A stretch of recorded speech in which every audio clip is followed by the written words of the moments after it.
Hello and welcome to Yuvas. Let's commence today's practice.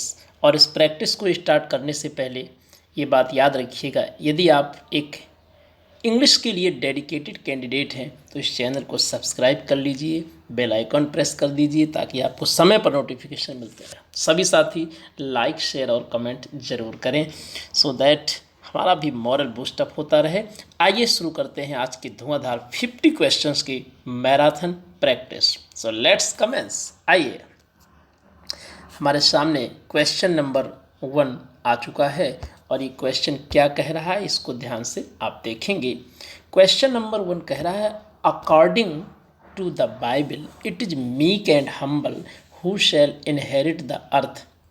According to the Bible, Bible के अनुसार, it is meek and humble who shall inherit, inherit means विरासत में प्राप्त करना, the earth. तो आप B option में देख रहे हैं दो वर्ड लिखे हैं। पहला वर्ड है आपके सामने क्या, मीक, और दूसरा है हम्बल। दोनों एडजेक्टिव है माय डियर। और ध्यान रखिएगा, अगर हम एडजेक्टिव के पूर्व में दा लगा देते हैं तो वह प्लूरल नाउन बन जाता है। यहाँ बी ऑप्शन में हम लिखेंगे the meek and humble. My dear, इसका मीनिंग ज़रूर समझिए। According to the Bible, Bible के अनुसार, it is the meek and humble, ये विनम्र लोग ही हैं। क्योंकि मीक और हम्बल, देखो मीक मीन्स होता है दब्बू और हम्बल मतलब विनम्र। जब दो एक जैसे शब्द आते हैं तो ये दोनों के दोनों क्या करते हैं, जोड़ देने लगते हैं। तो कह रहा है it is meek and humble, यानी कि विनम्र लोग ही हैं। हु शैल इनहेरिट द अर्थ, जो पृथ्वी को विरासत के रूप में प्राप्त करेंगे। नेक्स्ट क्वेश्चन नंबर 2, और क्वेश्चन नंबर 2 क्या कह रहा है, सुनीता ओपनड एन अलमीरा full of books and took one of them for reading. क्या कहना चाहता है इस क्वेश्चन में, कह रहा है सुनीता ओपनड अ अलमीरा। निश्चित तौर पर आपने एरर को पकड़ लिया है, यहाँ पर एन अलमीरा होगा क्योंकि अलमीरा का प्रोनाउंसिएशन वोवेल से स्टार्ट हो रहा है। नेक्स्ट क्वेश्चन नंबर 3, बहुत ही गौर से देखेंगे। This town isn't very well known and there isn't much to see, so a few tourists come here. जब भी मैं स्टूडेंट्स को पढ़ाता हूँ the difference between few, a few and the few, तो उनके मन में जब वो फाउंडेशन बैच करते हैं तो ये क्वेश्चन होता है, और ज़ोरदार क्वेश्चन, कि सर हमें कैसे पता चलेगा कि फ्यू लगाना है कि आ फ्यू लगाना है। आज देखो, आप सभी जानते हो माय डियर कि फ्यू जो होता है वह नेगेटिव अर्थ देता है, आ फ्यू पॉजिटिव अर्थ देता है। कह रहा this town isn't very well known, यह टाउन बहुत प्रसिद्ध नहीं है, and there isn't much to see, और यहाँ देखने के लिए भी ज़्यादा कुछ नहीं है। सो मैं पूछता हूँ आपसे कि जब ये टाउन प्रसिद्ध नहीं है और इस टाउन में देखने के लिए भी ज़्यादा कुछ नहीं है, तो मुझे बताओ टूरिस्ट कम हियर, जो टूरिस्ट होंगे पर्यटक, वो पॉजिटिव होंगे कि नेगेटिव। तो आप सब कहोगे कि गुरुजी जब यहाँ देखने लायक ही कुछ नहीं है तो टूरिस्ट की संख्या नेगेटिव होगी, इसलिए फ्यू लिखा जाएगा, आ फ्यू नहीं आएगा। आ फ्यू नहीं होगा, फ्यू होगा। बोलो ये बात आपको समझ में आई या नहीं? अगर समझ में आए तो कुछ फ्लावर सेंड कर दिया करो। हाँ जी, कुछ फूल पत्ती सेंड करते रहोगे, मुझे अच्छा लगेगा। Next question number 4, even now when I see the spot I am reminded of an unique incident that took place several years ago. Even now when I see the spot I am reminded of, बोलो सभी लोग प्यार से बोलो, unique. और जब unique बोलते हो तो यह आता है, और यह हिंदी में क्या है माय डियर, हिंदी में सभी जानते हो कंसोनेंट है। और ए और एन का बड़ा साधारण सा उदाहरण है कि यदि हिंदी में उच्चारण कंसोनेंट से होता है तो हम ए लगाते हैं, तो निश्चित तौर पर यहाँ क्या करेंगे, यूनिक के पहले ए लगाएंगे एन के स्थान पर। Is it clear? Is it C? Question number 5, as he had taken only a few sips there was still little water left in the glass. मैं पूछता हूँ आपसे इस ग्लास को लेकर के, मैं पूछता हूँ आपसे, आप सभी जानते हो सिप का मतलब होता है चुस्की। जैसे ये पानी रखा हुआ गिलास में और मैंने पिया, मैंने सिप लिया, यानी कि ठीक है। तो as he had taken only a few sips, उसने कुछ ही घूंट लिया था पानी, इसलिए there was still little water. मैं पूछता हूँ कि जब गिलास में थोड़ा सा ही पानी पिया जाएगा तो जो बचा हुआ पानी होगा वो पॉजिटिव होगा कि नेगेटिव? तो आप कहोगे कि गुरुजी ये पानी बचा हुआ जब थोड़ा ही पिया गया, आ फ्यू सिप्स लिए गए हैं, कुछ ही घूंट पिया गया है, तो निश्चित तौर पर जो बचा हुआ होगा वो कैसा होगा? पॉजिटिव। यानी कि पॉजिटिव बात बोले तो आ लिटिल हो जाएगा। बहुत अच्छा क्वेश्चन है, बी ऑप्शन। फिर पूरा मीनिंग देखो क्या कह रहा है क्वेश्चन, पूरा ध्यान से समझो ना। As he had taken only a few sips, चूँकि उसने थोड़ा ही पानी पिया था, कुछ पानी, थोड़ा पानी पिया था। देयर वॉज स्टिल, अब भी क्या था? अ लिटिल वाटर, कुछ पानी था, बुर्जी पॉजिटिव में होगा। लेफ्ट इन द ग्लास, गिलास में बचा हुआ था। ऑप्शन बी में लिटिल के पहले क्या लगाओगे? आ लगा दोगे। Next, a trend gang of sellers was employed on the ship. बड़ा जानदार क्वेश्चन है, मन खुश कर दिया। कह रहा trend gang, my dear, gang मतलब होता है लुटेरों का समूह है, तो यहाँ पर सेलर नाविकों का समूह है, तो नाविकों के समूह के लिए गैंग वर्ड नहीं आएगा और गैंग के स्थान पर क्रू वर्ड आएगा। Option A. Next question number 7, the sound of a gun shot scattered the flock of birds. The sound of gun shot यानी कि बंदूक की आवाज़ ने स्कैटर्ड बिखेर दिया द फ्लॉक ऑफ बर्ड्स। इस क्वेश्चन की जितनी तारीफ की जाए उतना कम है। मैं दो वर्ड आपको बोलता हूँ, पहले तो समझो फ्लॉक ऑफ बर्ड्स क्या होता है। यह पक्षियों का झुंड होता है। और दूसरा एक वर्ड और बोलता हूँ, FLEET, फ्लीट ऑफ बर्ड्स, यह भी पक्षियों का झुंड होता है। माय डियर, डिफरेंस यह होता है कि फ्लीट ऑफ बर्ड्स का अर्थ होता है उड़ते हुए पक्षियों का झुंड। बहुत ध्यान से समझना। देखो पक्षियों के झुंड के लिए दो शब्द आते हैं, बहुत जोरदार क्वेश्चन लाया हूँ। पहला है फ्लॉक ऑफ बर्ड्स, पक्षियों का झुंड, और दूसरा है फ्लीट ऑफ बर्ड्स, उड़ते हुए पक्षियों का झुंड। मैं पूछता हूँ आपसे कि जब गोली चली है, गन शॉट हुआ है, तो बोलो पक्षी उड़ रहे होंगे कि बैठे होंगे? आप कहोगे गुरुजी पक्षी उड़ रहे होंगे, इसलिए फ्लॉक के स्थान पर फ्लीट हो जाएगा। Option C is the right answer, fleet of birds. Next question number 8, the rate of growing may be different for different people but old age spares none. हाँ जी, बुढ़ापा किसी को नहीं छोड़ता है ना, भूल मत जाना ये बात। चलो देखो कह रहा द रेट ऑफ ग्रोइंग, यहाँ ग्रोइंग वर्ड ही गलत है, द रेट ऑफ ग्रोथ होना चाहिए था। ग्रोइंग के स्थान पर क्या होगा? ग्रोथ हो जाएगा, क्योंकि वृद्धि की दर सबके लिए भिन्न भिन्न होती है, लेकिन बुढ़ापा किसी को नहीं छोड़ता है, तो ग्रोइंग वर्ड गलत है। सभी लोग रिप्लाई करें। Interviews for the post of lectures will begin from Monday. आपको ज़रूर से याद होना चाहिए कि नेम ऑफ डेज के पहले हम जनरली प्रेपोजिशन ऑन लगाते हैं। Will begin on Monday, option C. Next question number 10, question number 10 देखें क्या कह रहा है question. He could not plan his strategy until he knew whom his opponents could be. तो देखो ध्यान से यहाँ पर, he could not plan his strategy, वह अपनी रणनीति नहीं बना सका, अंटिल ही न्यू, जब तक उसे पता नहीं चल गया, whom his opponent could be. तो ध्यान दो, यहाँ देखना है क्या whom सही है कि नहीं। तो ही कुड नॉट प्लान एक पेयर हो गया, प्ले पेयर बनाओ, ही न्यू दूसरा पेयर हो गया। अब भाई ये जो है ना, हिज अपोनेंट्स कुड बी, तो who could be his opponents, तो अपोनेंट सब्जेक्ट तो है नहीं है, तो यहाँ पर हम हु के स्थान पर, हुम के स्थान पर हु लगा देंगे और हु का वर्ब हो जाएगा कुड बी, अपोनेंट्स बाद में आएगा। बहुत जोरदार क्वेश्चन है, दोबारा ज़रूर समझाऊंगा, रिपीट मांगो आप इसमें, है ना। सुनो, ही could not plan his strategy, वह अपनी रणनीति नहीं बना सका, अनटिल ही न्यू, जब तक कि उसे यह पता नहीं था कि हु, अब देखिएगा हुम के स्थान पर हु लगेगा, who could be his opponents, कि उसका प्रतिद्वंदी कौन हो सकता है।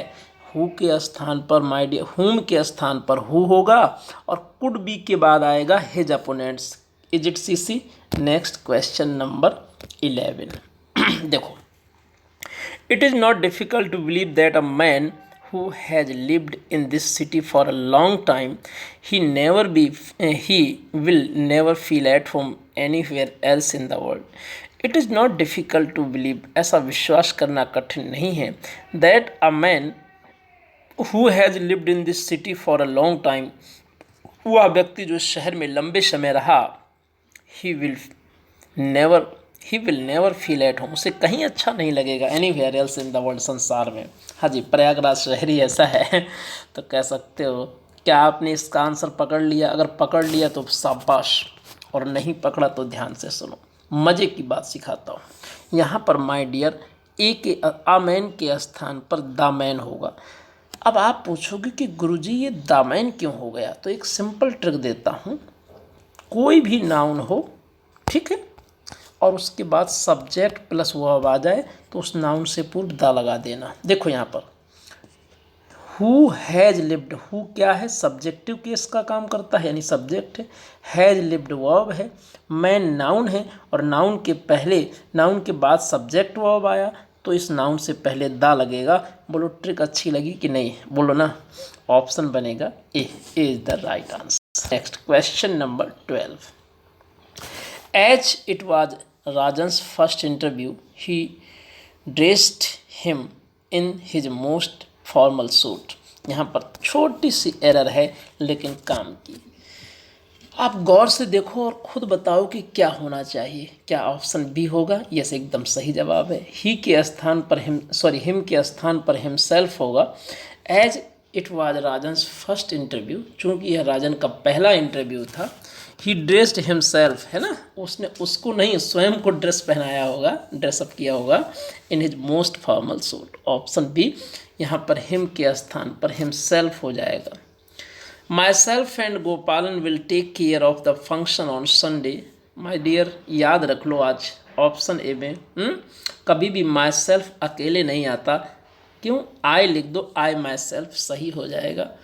माई सेल्फ अकेले नहीं आता, आई के साथ माई सेल्फ आता है, और ए option is the right answer. Next, the venue of examination is mile further of the हिल। ध्यान रखना, तो यहाँ पर कुछ लोग तो कह देंगे कि फर्दर अप गलत है, फार्दर लगा दो तो वो खुद गलत हो जाएंगे। अरे जब अप लगा है तो मतलब ऊपर का ही इशारा है, फर्दर अप एकदम सही है। यहाँ बहुत ही ज़ोरदार स्पॉटिंग एरर आपको मिलने वाला है। माय डियर आप ये बताओ कोई वेन्यू मीन्स क्या होता है? तो आप में से कुछ लोग ज़रूर लिखेंगे, क्यों जी? हाँ जी, आप में से कुछ लोग बताया करो, सरिता जी, प्रियंका जी, अनु जी, ये सब लोग बताया करें, सुभाष जी, विनोद कुमार सिंह जी, काफ़ी अच्छे लर्नर हैं आप लोग, जो पूजा जी, आप बताएं सभी लोग कि यहाँ पर क्या वेन्यू मीन्स होता क्या है? वेन्यू का मतलब होता है स्थान, है ना? अजरा जी बताएं। तो यहाँ वेन्यू का मतलब स्थान होता है माय डियर। मान लो कि आपका परीक्षा किसी जहाँ जाता है सेंटर एग्जाम में, मान लीजिए ईश्वर शरण डिग्री कॉलेज में गया, तो ये आपका वेन्यू होगा। तो मैं अगर आपसे कहूँ कि वेन्यू के बाद ऑफ नहीं आता, फॉर आता है, तो आप कहोगे क्यों गुरुजी? तो ध्यान से सुनिएगा। वेन्यू जो होता है वो टेम्परेरी होता है, और माय डियर टेम्परेरी चीज़ों के लिए, बहुत अच्छे से सुनना पूरे ध्यान से, टेम्परेरी चीज़ों के लिए ऑफ बताता है संबंध, तो टेम्परेरी चीज़ों के लिए ऑफ नहीं लगाया जाता, संबंध परमानेंट होता है, ठीक है। जैसे मैं कह दूँ कुर्सी की टांग है ना, मोहन का घर, तो यहाँ ऑफ नहीं आएगा।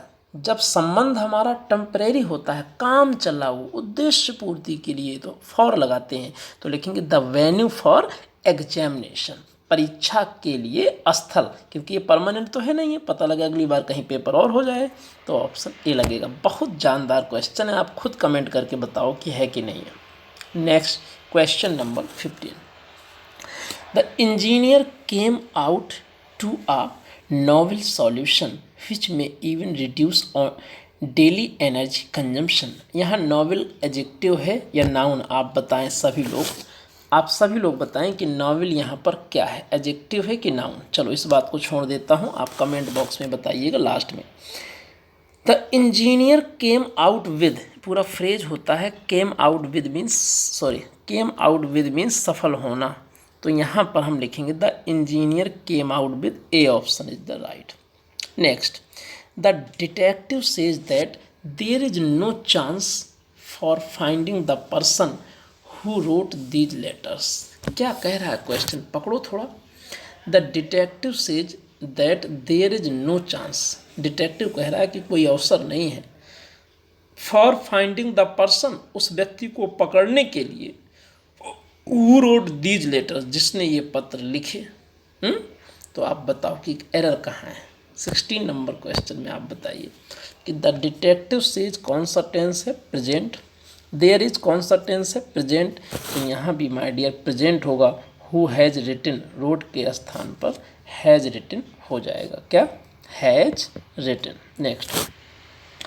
Next question, the committee appointed the to investigate into the said murder will convene next week to further discuss this strategy.